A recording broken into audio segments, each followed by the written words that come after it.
Lots of people have been asking about my Sandals St. Lucia honeymoon, so here is my honest and truthful opinion. We stayed in a basic room at the Sandals Halcyon Beach, and then we also did an overwater bungalow in the Sandals Grand just to balance out the pricing. Starting off, they were both stunning. The Grand was obviously a lot prettier, more party vibes, I would say. The Halcyon was definitely pretty laid back. Checking into Halcyon, I was already just upset. It was pouring rain at the time. They were giving other guests umbrellas and taking their luggage to the room, and they just kind of had us walk through the rain with our suitcase. Everything was wet. No one explained kind of how the all-inclusive process worked, so we were just wondering what to do for dinner the first night, which was not fun.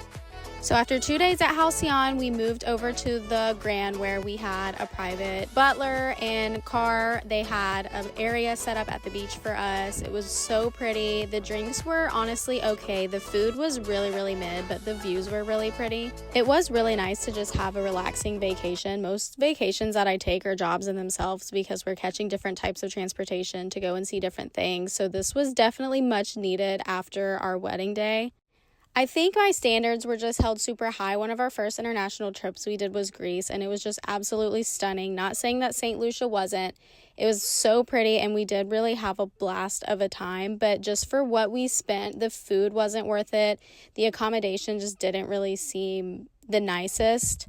We did have a butler in the bungalow. Her name was Jima, and if you're listening to this, Jima, we absolutely loved you. The bungalow was definitely the highlight, obviously. It was so expensive per night, but it was so worth it. The views were so pretty. They brought paddle boards to the back of our bungalow. We were brought breakfast in bed. Not saying that the breakfast was great, but it was brought right to our door.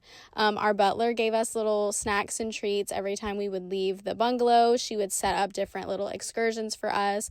We really did have a good time, and we were honestly really sad to go home, but for what we spent, I think next time if I ever do an all-inclusive, I'd love to try out different ones and just kind of compare, considering this was my first all-inclusive.